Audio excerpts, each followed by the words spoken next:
everyone. My name is Laura Burciaga, and just a bit about myself. I am studying theater education, which is why I am taking this education class.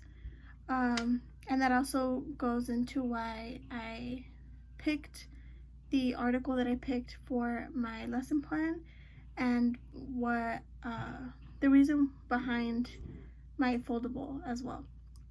So when it comes to theater, a lot of people think it's fun and just playing games and acting, and yes, it is a lot of fun. And if you enjoy acting or playing games, we do a lot of that, and it helps us as actors grow.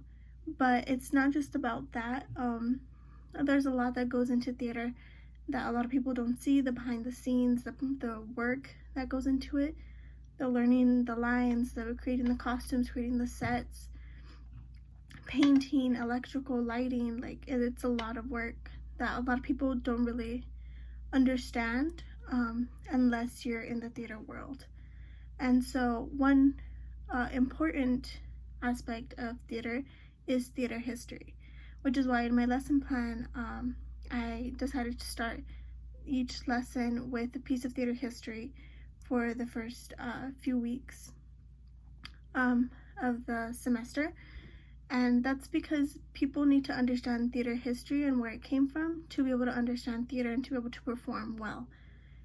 When it comes to high school level, it's not, yes, theater history is very important in high school, but it becomes very important when you go into college or when you actually start performing in person and on bigger stages. And that's because when you go to auditions, you want to be able to know the theater history behind your piece and behind the era that that piece is set in. If you don't know your theater history and you audition for a Shakespearean play and you don't know that era, you don't know the time, what was going on in that time period. And that is very important when you're auditioning, because you need to be able to get into character correctly and be able to perform your piece authentically.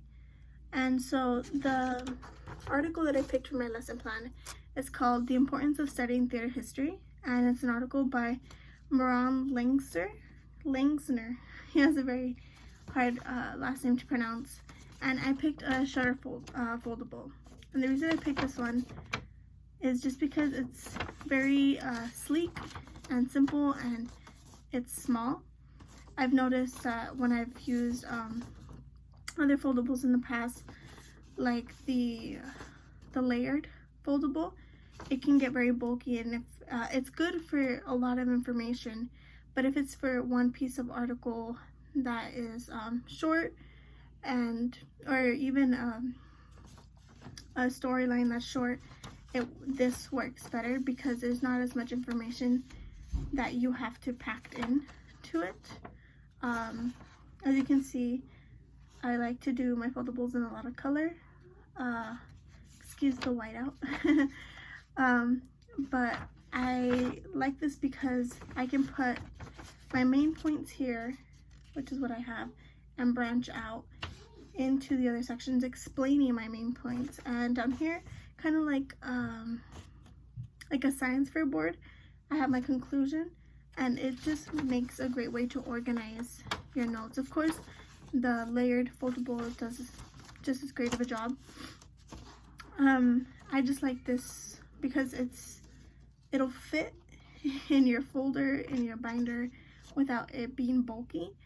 And since my article is short, but it does pack a lot of information, I thought this was perfect for my lesson plan. So in conclusion, this is my foldable, and I hope you guys enjoyed it and that you use this type of foldable more often. It's very simple. It's literally one sheet of paper. What I did was fold it in half first, just so I can get my lines, like the center line, and then I folded the ends in and made it super easy instead of trying to figure out where the middle is and trying to do it like that first. Just fold it in half first and then fold in the edges. But this foldable can hold a lot of information. There's 4 columns, and you can write a different topic in each column, or you can do it the way I did it, which have one column have the main information and do bubble outs of, I guess, summaries of those main topics. And then of course you can put your conclusion here on the bottom, just like how I did it, or you can, there's a lot of different ways to do this type of foldable that are very simple, fast, quick, and easy. And of course, theater rocks. So you guys have a good day.